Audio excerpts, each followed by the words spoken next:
Oi, gente, tudo bem? Então, vamos falar um pouquinho sobre alguns aspectos importantes, né, para a gente trabalhar no campo da psicoterapia de grupo, principalmente em grupos específicos na área da vulnerabilidade, né? Então, um dos conceitos que a gente vai falar hoje é o conceito de resiliência. Então, eu vou mostrar para vocês alguns aspectos importantes, né, desse conceito e algumas coisas que a gente deve considerar quando for trabalhar em públicos no campo da vulnerabilidade, tá? Bom, então vamos falar de alguns conceitos que são importantes. O primeiro conceito que a gente vai falar é o conceito de fator de risco. Então, fator de risco é um aspecto, ou fatores de risco, melhor dizendo, né? Não é apenas um fator, né? São variáveis, né, que aumentam a chance de um indivíduo obter alguma doença, alguma patologia. No nosso caso aqui, a gente está avaliando as questões psicológicas ou psicossociais. Então, uma coisa que é importante no nosso trabalho, né, é identificar esses possíveis fatores de risco, né, que podem colaborar para a gente potencializar a nossa avaliação se aquele sujeito e aquelas pessoas que nós estamos atendendo, trabalhando, elas foram expostas a algumas situações que podem aumentar, né, o risco para as adversidades, para as questões de risco, né, as questões de vulnerabilidade da sua subjetividade, da sua saúde mental, e também pode ser um caminho para aumentar a nossa chance de intervenção.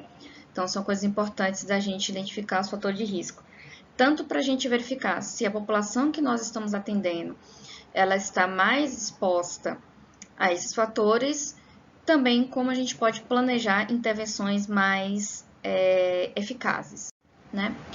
Outro aspecto também importante é o conceito de vulnerabilidade, né? Então, vulnerabilidade são fatores, né, são variáveis que implicam em estressores, tanto biológicos como psicossociais. Então, por exemplo, a gente sabe que ao longo do nosso ciclo de vida, né, a gente tem maior estágio de vulnerabilidade. Então, vamos dar um exemplo mais biológico, mais fisiológico, né? Quando a gente é bebezinho, logo no começo dos nossos primeiros meses, né, os primeiros dias de vida, nós temos uma maior vulnerabilidade, porque, né, a maioria dos bebezinhos nascem, né, com a famosa moleira, né, como se dizia antigamente, né? Então, a caixa craniana ainda está em processo de constituição, de rigidez. O bebezinho também, ele não tem ainda um tônus muscular que sustente de maneira eficaz a sua cabeça. Então, aquele bebê, ele está em maior risco de vulnerabilidade no seu desenvolvimento, nas questões de aspectos biológicos. Alguns autores, né, consideram que, por exemplo, a adolescência é um período de maior vulnerabilidade, né? Ou seja, que nós estamos em maior a chance de ter impactos no nosso desenvolvimento biopsicossocial, né? Então, por exemplo, para as questões psicológicas, né? A adolescência ela vai ajudar a moldar, né, a nossa subjetividade. Então, a depender do que eu estou exposto, né, ao uso de substâncias psicoativas, a violência, a questões de desigualdade, isso pode impactar no meu desenvolvimento psicológico. Então, vulnerabilidade é o quanto eu estou exposto a estressores, tanto biológicos quanto psicossociais, e fatores de risco são variáveis que potencializam, né, o risco para o meu desenvolvimento, né, meu pleno desenvolvimento, tá? Então, alguns aspectos que a gente deve considerar como fatores de vulnerabilidade e de risco, né? Por exemplo, quando a gente está trabalhando com crianças, adolescentes e até adultos, né? É importante a gente avaliar se os nossos sujeitos, né? Os nossos clientes, pacientes, enfim, as pessoas que nós estamos acompanhando, elas possuem alguma dessas características. Não é porque a pessoa tem essa característica ou passa por alguma dessas características que elas vão ser mais, elas vão ter algum tipo de problema psicológico. Elas estão mais expostas, logo elas têm mais riscos de desenvolver vulnerabilidades, de desenvolver riscos, né, de estar mais propensa a problemas. Não quer dizer, novamente, que essas pessoas tendem a ter essa, porque elas têm alguma dessas características que elas vão sofrer por algum tipo de problema. Então, um dos fatores de risco que a gente conhece é a questão da prematuridade. Então, crianças, bebês que nascem prematuros, né, eles têm mais chances de... é um fator de risco que potencializa, né, problemas biopsicossociais, né? Desnutrição e baixo peso também é um outro fator para aprendizagem, para desenvolvimento cognitivo, para N fatores que a gente deve considerar. Seja uma população que está passando por isso, no caso uma população infantil, seja para uma população adulta que tem esse histórico, né? Então, uma coisa importante da gente avaliar. Lesões cerebrais também é um outro impacto, outro aspecto que potencializa a questão da vulnerabilidade. Atraso no desenvolvimento, então características que podem nos indicar que aquela pessoa ela teve um desenvolvimento mais tardio ou teve impactos no seu desenvolvimento, né? Como por exemplo, dificuldade, lentidão para andar, né? Maior lentidão para falar. Então, são aspectos importantes para a gente avaliar como fator de risco, né? Uma família disfuncional, né? Então, uma família que tem aí maiores riscos, né? Maior histórico de violência, também é um aspecto, né? Dependência química de um dos pais, também é um aspecto aí que leva a maior vulnerabilidade. Minorias sociais, né? Então, povos indígenas, população LGBTQ+, então também são imigrantes, né? Também são características que potencializam, né, a questão dos fatores de risco, né? Desemprego também, né? A questão socioeconômica, ela tem impacto também como potencializador dos fatores de risco, a pessoa está mais vulnerável, está mais exposta. Pobreza também é um fator de risco. Tudo isso aqui são aspectos que a literatura da psicologia já nos levanta, tá? E dificuldade de acesso a bens e serviços como educação e saúde. Então, uma população que está com mais dificuldade de acesso a esse tipo de acompanhamento, ela está mais propícia também a desenvolver fatores de risco ou potencializar problemas no seu desenvolvimento biopsicossocial, né? Outra coisa que é importante para a gente levar em consideração é o que a gente chama de fatores de proteção. Esses fatores de proteção são recursos tanto pessoais ou sociais que atenuam ou neutralizam o impacto dos riscos. Então, fatores pessoais motivação, né, controle emocional, e fatores sociais, né, são a rede de apoio, amigos, parentes, inclusive a própria atuação do psicólogo, né? Então, nós podemos ser incluídos, né, de maneira positiva, espero, como um fator de proteção, né? Aquela população que tem acesso a um atendimento psicológico, acompanhamento de um psicólogo, seja através de grupos ou através de atendimento individual, é um fator de proteção para esses possíveis riscos e vulnerabilidades, né? Então, o suporte social e o autoconceito positivo, né?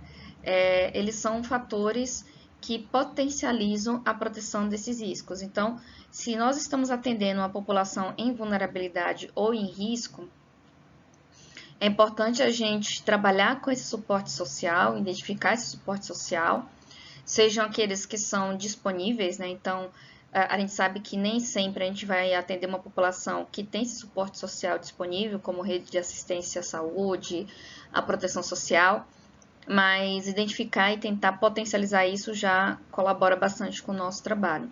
E a questão do autoconceito, né? Potencializar a autoestima, potencializar a capacidade de lidar com as adversidades, que é um trabalho bem básico do psicólogo, também potencializa aí esses fatores de proteção. A gente vai ver que a resiliência é um desses fatores que potencializa o nosso.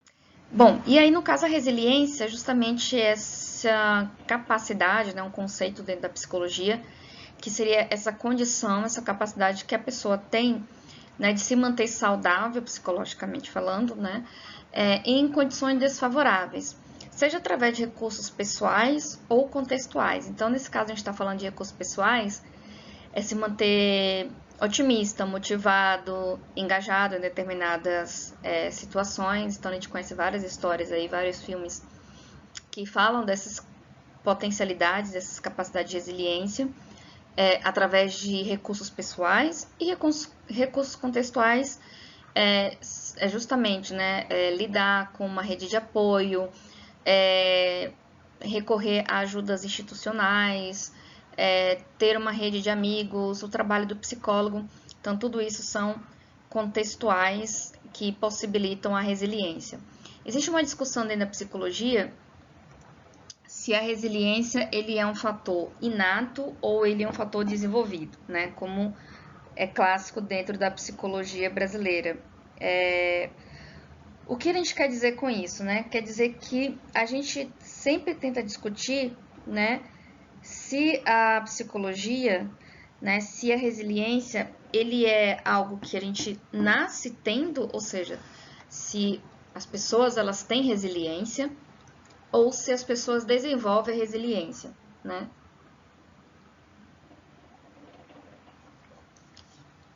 Eu não sei dizer a resposta precisa, né? Depende muito da teoria que vocês adotem, mas eu considero que um dos fatores importantes da gente pensar a resiliência é que ela é desenvolvida, né? Então, o nosso trabalho, de uma certa forma, é fazer com que as pessoas lidem com as adversidades e tenham recursos próprios, né?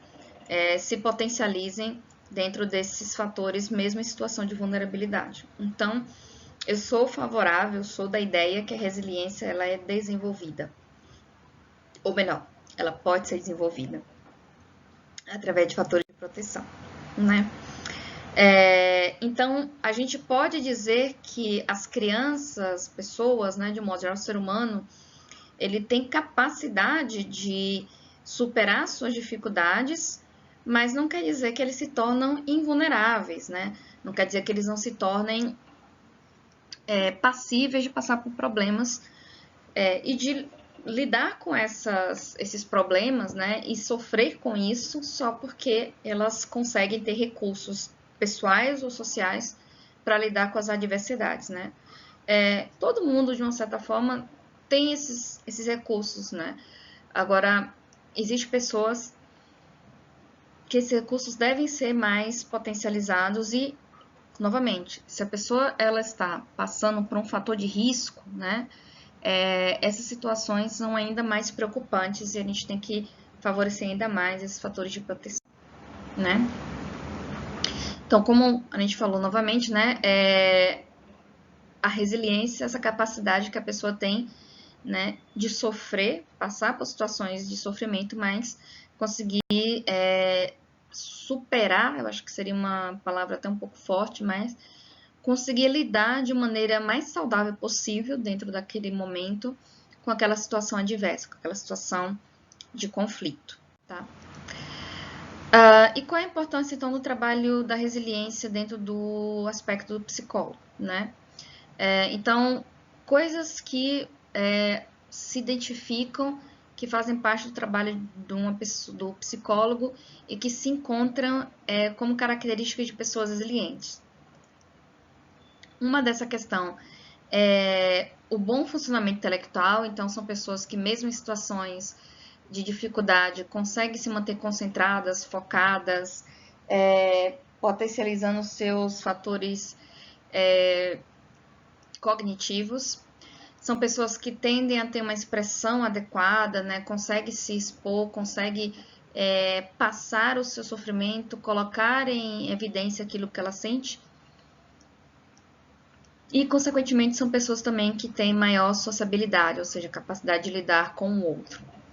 A alta eficácia, né, é justamente essa questão de se manter motivado, se manter focado, né, dentro dessa posição. A autoconfiança e a autoestima, que é uma coisa também que a gente sabe que potencializa a questão da resiliência, a gente pode desenvolver, não é uma coisa tão fácil assim, né? Nem sempre a gente vai ter um momento de a gente estar bem emocionalmente, mas manter, né, de maneira mais positiva, um saldo mais positivo, essa questão da confiança e da estima. A pessoa ter alguns talentos e fé, né? Essa fé ela pode ser tanto fé religiosa, espiritual, quanto em outras crenças, né? Não quer dizer necessariamente que a fé tem a ver somente com a questão religiosa.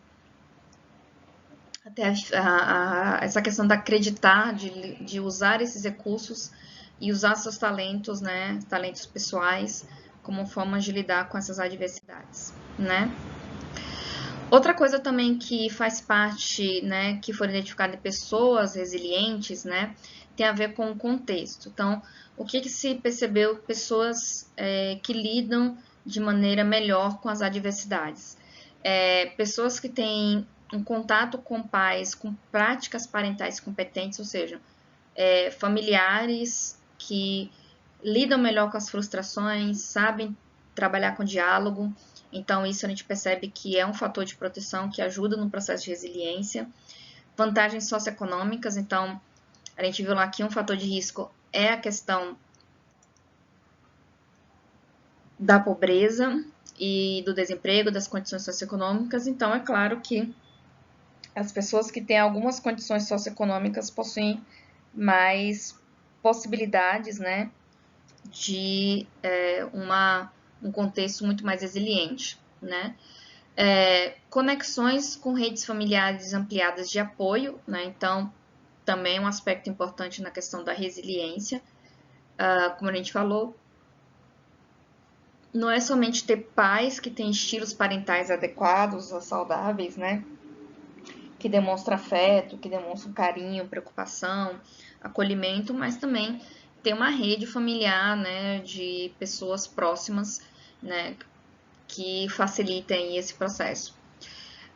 Outra coisa que a gente percebe que são contextos extrafamiliares, a pessoa ter uma ligação com vínculos com adultos e organizações pró-sociais, né, com apoiadores, né, então a pessoa frequentar grupos de jovens, a pessoa frequentar o posto de saúde, a associação de moradores, o grupo terapêutico, isso também é um fator de proteção e que colabora na resiliência.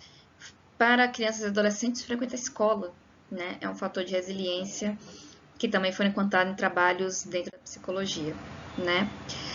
Bom, então, características que colaboram aí e que a gente consegue identificar na pessoa resiliente. A gente percebe que esses fatores existem, né?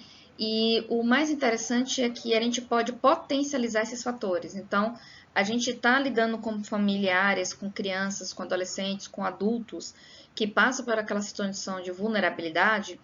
Essas competências, essas características, a gente pode potencializar no nosso trabalho como terapeutas de grupo, tá? Então, competências sociais, né?